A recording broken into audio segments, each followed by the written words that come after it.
Hi, guys. Welcome back to Emotionally Unavailable. It's been a minute since I've done a solo episode, a few weeks, I think. I'm really excited to do one, and it's not just going to be a grief update. I'm sorry, I just ate pizza and it's like stuck in my teeth, and I'm like, why did I hit record? Anyway, so if you care about the update for my grief journey, that will be at the end. But I'm really excited because actually, me doing this solo episode and getting this comment/question works into what we're going to discuss today so well because okay, so first I'm going to start with I got a question from somebody on Instagram about, well, to paraphrase it, like, is there a specific daily ritual that, because he was commenting on Friday's episode with Lucy about like planetary archetypes and working with those and rituals. And so he was saying, is there like a specific daily ritual for getting into the energy that you want to be in? Which, great question. Hello, new friend Percival. So I was like, oh man, I should do a solo episode on this. And I'm kind of thinking, because I don't do intros anymore, and sometimes there's stuff that I really would like to like explain, like in the good old days when I'd be like, I don't know how I felt about that or whatever. If you're an OG listener, hi Lori, then you know what I'm talking about. And Suze, if you hear this. But so anyway, I think I'm going to start doing more solos in that area, just kind of recapping, making sure that if we didn't give an actionable enough step, I guess, that that is done. Because, well, I guess like for me, I've been just trying to like frame my whole like world of like what I'm doing here. And truly, my needs are met just by having the conversations. But if I really want to help people the way that like my heart just seems to do so, I do think some things need to be a little more actionable. So if I don't get a solo episode out that week, then, I can put some stuff in the Patreon and I will discuss that too at the very end. But anyway, so to the question, don't want to take up too much time. Don't want to lose you. Anyway, I'm letting it get in my head a little bit about like retention. Anyway, so yeah, got this question and I thought that was such a good question and it made my heart sing to even get the question. But also, what really came up for me in this was, yes, there are lots of archetypes to choose from and the rituals that you can choose to go with the archetype to get into that energy. And again, if we didn't make it clear enough, Lucy and I, in that conversation, which if you haven't listened, go listen to it. I really like her. The reason why it helps to embody an archetype, like that be the thing that you're really envisioning, and then the ritual to kind of get that into your body is, if we want change, we must visualize it first. Our nervous system and our subconscious must be able to see at least the first step on the path to get there. It has to feel realistic. So that's why rituals are important in general, whether you're choosing an archetype to go with it or not. Let me just, as an aside, say rituals, you already have lots of rituals. A person who wants to have clean teeth, which is an archetype, brushes their teeth. Girl with good skin does good skin care. Those are rituals. So, yes, if you want a better emotional, spiritual hygiene, those rituals are going to be a little different. But like a funeral is a ritual. And so I just kind of want to dispel any fear around what the word ritual means in this context. And of course, you can go as woo-woo as you want to with it, and Lord knows I love to. And in that woo-woo, you can call it a spell if you want to. But for this, I want to give very anchored, grounded information, because if you're not in that world, this is still for you. It's still very much for you, whether you're woo-woo or not. The first thing that you have to understand about embodiment is that, well, it's kind of like, remember how I've talked about invoking and decreeing something? Because affirmations are beautiful and wonderful, but if you don't believe them, you're just affirming a lie, right? So, like, there's a difference between I have $10,000 in my bank account and I am ready to receive, I'm safe to receive. Like, that's a different affirmation than I have this much in my bank account, or I'm a millionaire, or I have people wanting to date me, whatever it is, or I am ready to date, whatever. Sorry. just whatever your particular goals are right now. Maybe it's like, I'm worthy and deserving. If that doesn't feel like truth to you, it's not going to register as truth to your subconscious or your nervous system. So before you get into working with specific archetypes or even rituals, the first ritual that really has to become a practice is kind of shadow work and working on changing beliefs while also creating safety within your nervous system.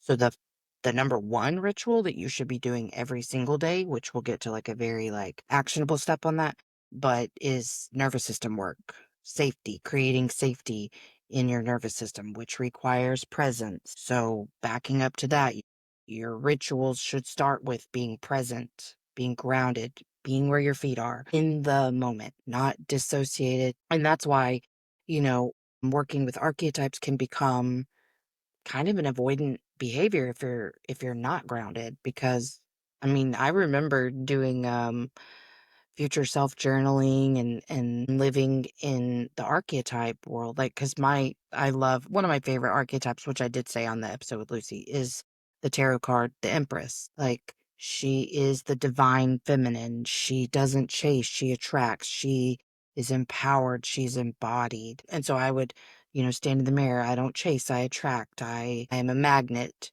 to all of my desires. But yes, it did help me get in that energy, but that was kinda the only time of the day that I was feeling that type of energy, and then the second I was not doing that type of ritual, I was yelling at people and, still a basket case. Because y'all know I had some real mental health concerns at that point in my life. So, sorry, I'm looking at notes. So, I have to have notes because I'm a yapper and I will just okay, I guess I'm gonna have to use my glasses. Okay, yeah. So I have talked about this example a few times on the show recently, but I want to name it. So, one of the rituals that I do to expand my nervous system, well, so I was manifesting and I had a certain goal for my podcast downloads for this month, which, by the way, I've already hit. So, um, I said I'm ready to receive this many downloads or whatever. But whenever I actually did this last month and had to do some nervous system work around it because since I'm so present and grounded, I noticed like a almost like a jolt inside of me, like a zap. And I was like, "Oh, my nervous system is reacting to that number." And y'all, it wasn't that high of a number. Like I was surprised at my response to this. And so I stopped immediately and I said, "Hey, nervous system, I noticed a reaction there, which tells me that didn't feel like a safe number for you. I'm curious about that, but I really want to hold you in that. So why doesn't that number feel safe to you? Are you afraid that you're not enough?" And sitting in the quiet, that's what I felt. Kind of an avoidant behavior to not want to get your hopes up too much because you'll just be let down. And so that was what I felt pulling. Well, that comes from that not enough narrative. And I've just done enough inner work. We've got lots of episodes on that, but I've done enough inner work to know that narrative rules my subconscious. So I just felt that come up that, it was a not enough narrative coming up. So I was like, hey, of course you're enough. Like you're more than enough. You're safe, you're loved. You know that you have gone through so much already in this lifetime. And of course you've survived. You have all the tools you need right inside of you. You are enough. You are safe. And so what I try to do in that energy when I'm like, oh honey, I tell all my clients this and I say this on the show, I talk to myself like a 5-year-old little girl, like I would have needed at 5. What I wish that somebody had shown up for me instead of telling me, "Be strong, don't cry." And I did cry a little bit. My nervous system said I need to cry a little bit. And so it like literally just gave me like a 90-second cry and it was done. But so whenever I'm feeling tender and kind of raw and vulnerable and fragile in those moments, I always think like, man, I just wish I had a mom here right now. Because if this is your first episode, my mom died when I was 22. And anyway, so I always think, okay, what would I want my mom to be right now? And I give myself all that mommy energy. And sometimes I wish I had a dad and I give myself that protecting energy. And by saying, like, of course you're safe, honey. Of course you are. Oh, you got scared? That's okay. Whatever it is that I would have needed right then, that's what I say to myself. So, anyway, I did that. And then I started visualizing that number more and more. So, here's what's funny to me. I just have to tell you this because the whole point of this show is I am learning to be more vulnerable with myself and with others, and I'm wanting to help other people do that too, right? So I tell you in real time what I'm doing, what I'm going through, what my struggles are, what my wins are. So I have a really big win right now. So that was at the end of last month that I started with that manifestation. And then the other day, I don't remember what made me do this, but I was like, I need to like change my energy around manifestations because I felt like I was being a little too specific. Like I want this number and I want this. And so I opened up a Word doc and I said, I am safe to receive. I didn't do a download number, but I was almost close to hitting that number before I even did this manifestation. But I just realized that that number didn't feel like proof to me. And so I was like, well, then what am I actually wanting here? You know, like why did I wanted that number because it was a small enough number to feel safe to ask for and work my way up in incremental steps, which is still fine. If you can do that, that's fine. Money, downloads, shares, whatever. But what I actually want is a more engaged audience. And I felt like maybe a larger audience would give me that. And so instead of saying, I want this many downloads, I said, I am safe to receive listeners that engage with my content, leave comments, send DMs, share, and are willing to look at my other content, whatever. And then I get 2 comments and a follow from the person that I'm talking about that, engaged on Instagram. So I don't think that's a coincidence? And so I'm sitting with that. I'm learning to sit, like my nervous system loves it, but it also says something trying to trick me. It's just looking for um proof that I shouldn't get my hopes up is truly what it's trying to find that proof. So I'm just letting that be enough right now. You know what I mean? But me saying before, like with affirmations, I love myself, I'm worthy, I'm whatever. I mean, I wanted it to work. I really did. I really wanted that to work. But that was not what got me to self love. What got me to self love was an invocation. I am worthy of love and belonging. I have nothing outside of me changes my worth and value as a human. That's what I had to say. And in that invocation, in that decree, that was a choice. That was the decision I made right then, right there. And then the way I confirm that decision every single day is I don't make self deprecating jokes about myself. I do not talk shit about myself. If I make a mistake, I don't go, I'm so dumb. And if I do, because obviously that's going to happen sometimes, I have really old programming, I say, I shouldn't have said that. And then I will say, I am not dumb. I'm actually very smart. So, invocation, decree, you've made a decision. Now you've got to reinforce that decision every single day. And then the love blooms.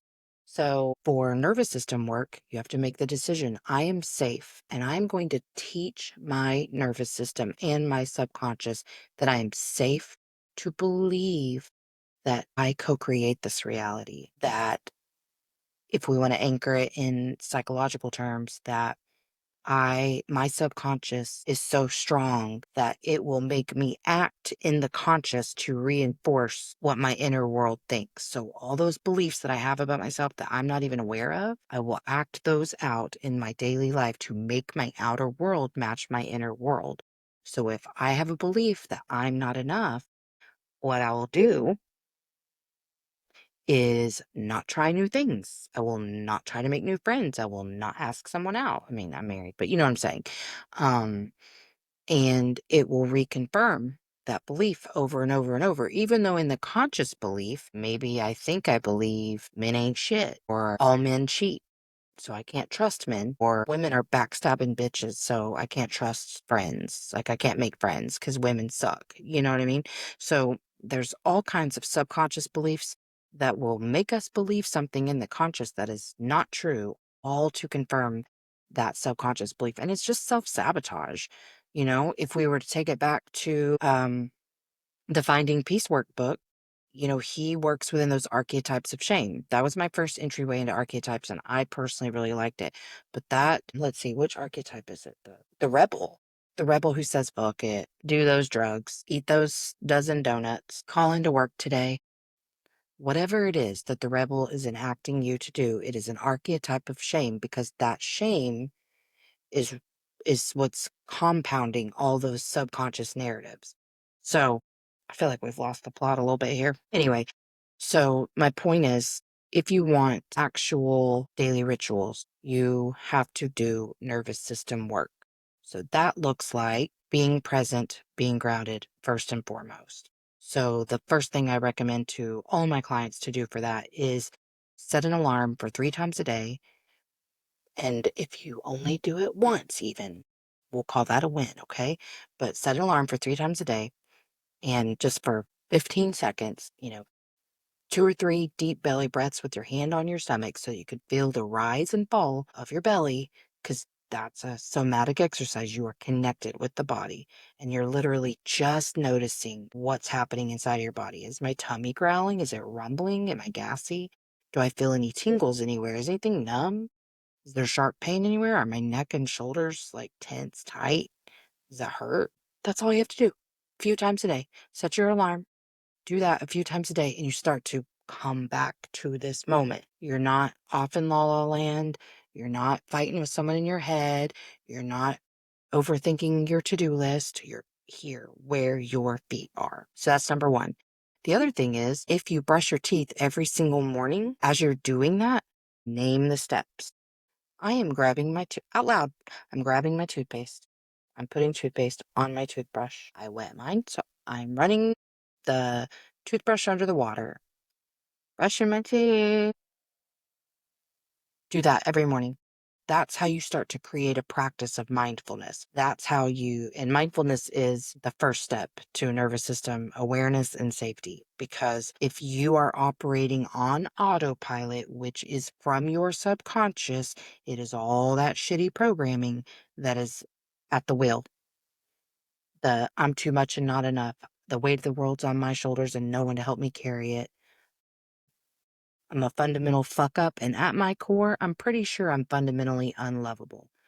Everyone leaves. Those are all the narratives that are right up here where you're not even aware and they're driving the wheel. So, presence, grounded, mindfulness. That's the first step to nervous system awareness and safety. And a few examples of some things that your nervous system may feel afraid of when you're starting to try to like expand or grow or just step outside your comfort zone is that fear of more.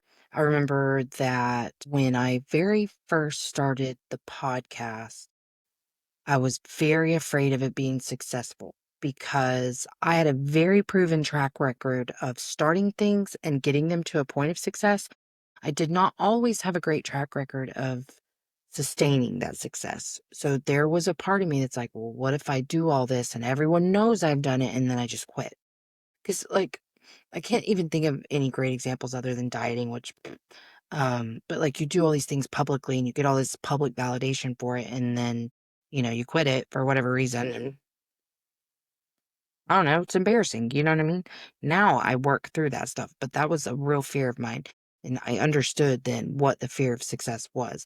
And also, just like there's been times I've been trying to manifest a certain amount of money and just like felt that, or received something that I asked for and just felt that jolt to my system. And now I'm so aware of it that I could be like, oh, we are not going to resist.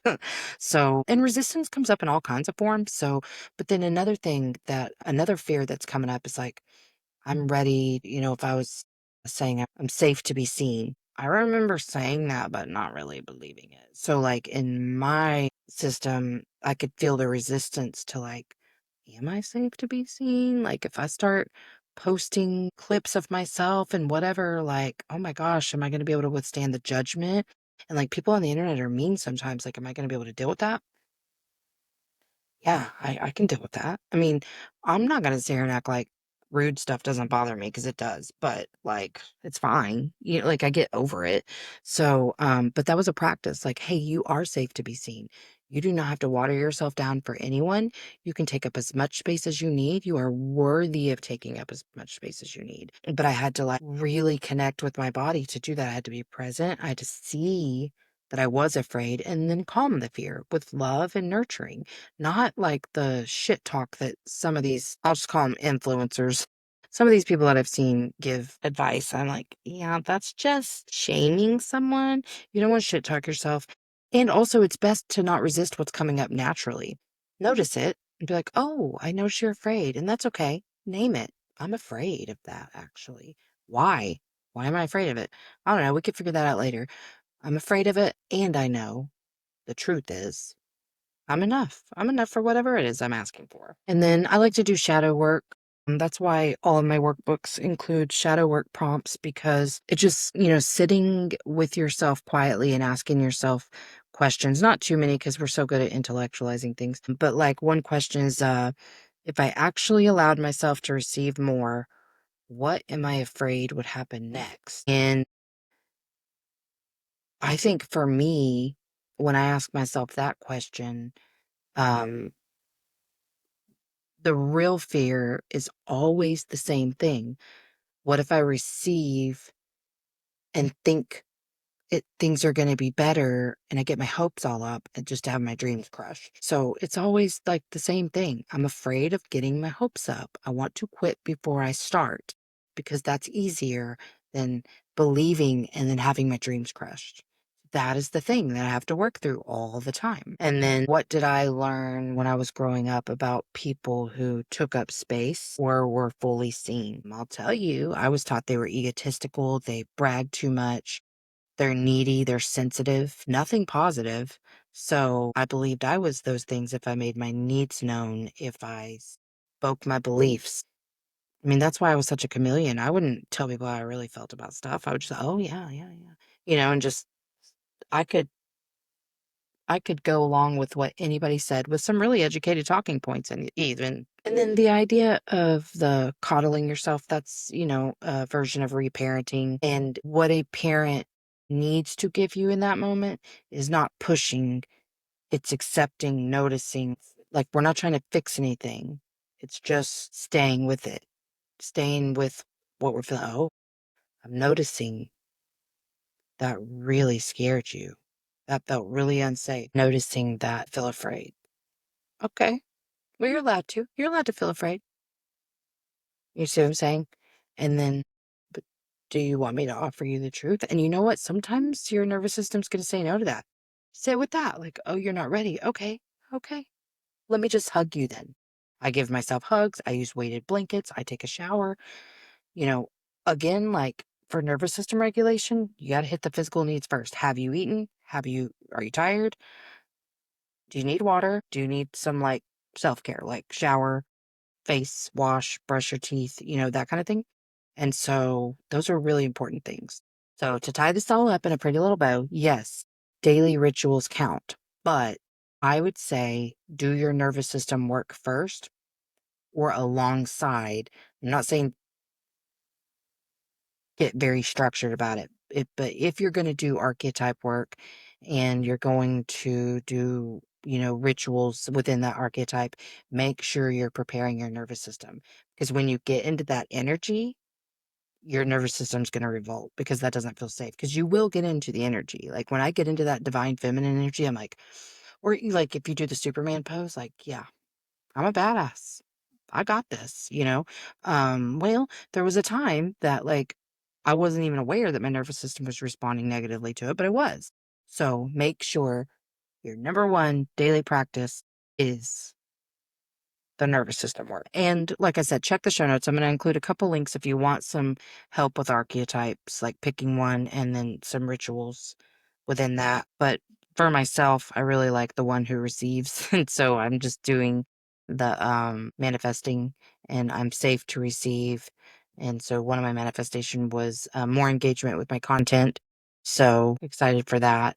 And, I don't do a great job of like saying, hey, comment, like engage with me. I love engagement. And I want you to know that you don't embody something by doing it perfectly. You don't need to do any of this perfectly. But you've heard me say several times, You can't just think about it and learn a new concept. You have to integrate the new concept. That's where the ritual really gets you into the integration, because when I said I wanted to be a person who was less reactive, nothing in my environment changed. I still had plenty to react to. And the integration came the very first time that I was in the situation and had to learn to respond instead of react.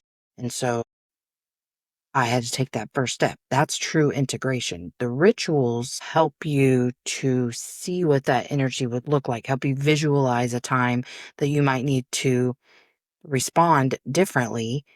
How did I respond before? How do I want to respond now? That's a great ritual to do, is envisioning how I'm going to respond next. And then the integration comes when you actually take that step. When your nervous system and your subconscious go, "Hey, remember we were going to try to do this differently," and you do it. So yeah, if this brought anything up for you, I'd love for you to leave a comment. If you have any further questions, ask, and I will be adding something to the Patreon in the next few days to further help you with this. So, if you want to check that out, it's in the link tree in my show notes. Okay, grief update. Okay, so I'm still attending my grief groups. There's only 2 left of this session, and I'm having some anticipatory grief about that because I really have come to love the people I attend this group with, and I'm very sad thinking I might never see them again. And I'm also hedging on whether or not I'm gonna actually ask if we can keep in contact. So there's that. Learning. Well, in a lot of my updates and just in general in the conversations, you've heard me say, I was really struggling with feeling like people weren't showing up for me, but I also knew that I wasn't asking them to. And I've really, I think, worked through that. I think I'm good with that now. I'm asking people for what I need. And also, I'm really proud of this one, actually. So you've also heard me say a lot about how, I'm raw and things just almost anything that people try to say in some effort to comfort me bothers me. So I've actually been saying when it's bothering me, we're making a clarification, and that's been going really well, actually. I do still notice the symptoms of PTSD. So while they are a lot better, I'm still basically checking to see if someone in my house died once a day, like all the time. Hey, have you seen Bryson? Okay, good. I thought he was dead. Stuff like that. So that's fun, but I'm not shaming myself for it. I'm just noticing it and doing my nervous system work, like I'm telling y'all to. I will say, I think the thing that the wording that I would use, the perfect sentence that I've come up with is, I am okay. I'm doing okay, but I am not fine. And so I think it hurt me. And I knew this was my own thing. So it's not like anybody has done this. So I'm taking my accountability. But I was just feeling really unseen and misunderstood. And I still am, but I'm learning to say, I'm okay. I'm not fine. I have PTSD. I'm living in a world without my child. Just lots of different things. But I am okay because I'm very grounded in what my truth is spiritually. So I know that this was part of our blueprint. I don't get tangled up in all of the remorse and regret and guilt because it won't change anything. He's not coming back. And I know that. So for me, I notice it, I hold it, I release it. I don't try to well, I can be kind of bad about just dismissing it altogether, but I'm getting better about holding those thoughts when they come up oh, you're having some remorse. Okay, that's okay. When you're ready, release that. So yeah, I have really great tools for dealing with my grief. I'm holding the grief the best that I possibly can, but I am not fine. I'm not fine. I'm okay. I'm good, but I'm not fine. And so I think that's what I want to say is I'm not fine. There's plenty of shit that I go through on a daily basis, and it is constant work to be as good as I am. And so I think that's the thing that I would want to say. But I still feel incredibly loved and supported by my very small village, but it is a village. And when I ask for what I need, I receive it every time. So Yeah, so I guess that's about as good of an update on that as I can get. Um, so yeah, so the Patreon, I'm just trying to understand maximum impact while not burning myself out. So I have created a few different kinds of containers all within the Patreon at the different tiers. So I'm releasing more on the free tier. This is going to be a slow build out because I'm not going to like force myself to try to make it a worthy Patreon right now. Um, but I did add a couple of free things over the weekend, and um, so if you like the free stuff and feel like being a friend of the show and supporting what we're doing here, that's what that $3 tier is for. The $5 tier is kind of the same thing, but you'll also get early ad-free episodes of the show. And then the $10 tier is like a come sit closer. I'm building out an audio library of rituals. Me walking you through, like if you're spiraling, me walking you through that spiral, all kinds of stuff. I'll give more examples later, but I'm just telling you. Yeah, so you can read the descriptions. I don't want to get all into that. I'm tired. Uh, but I do want you to know that today my friend and I went to a place in, if you're a local Oklahoma, this place is called Strange Earth. It's in Midwest City, and we made from stained glass little plant stakes. So I made a little mushroom and a butterfly, and I'm so excited. Like I had such a good time with them. And I can't wait to put them in a pot, like a plant, you know. They're beautiful. Like literally they just make my soul so happy. So I will put pictures of those in the Patreon too. So anyway, yeah, I love you guys. I appreciate you being here. Again, leave a comment if any of this resonated or if you have questions, like you want a further deep dive or whatever. Hey, and if you haven't, make sure that you've rated the show on either Spotify or Apple or both. Ratings really help you advance in your standing. And right now I'm in a top 5% and I'm really pushing for top 3% and it's my next goal. So rate the show. Okay, I love you. Thank you for being here. And yeah, see you next time. Thanks for coming to Emotionally Unavailable. If you haven't already, like, subscribe, and share.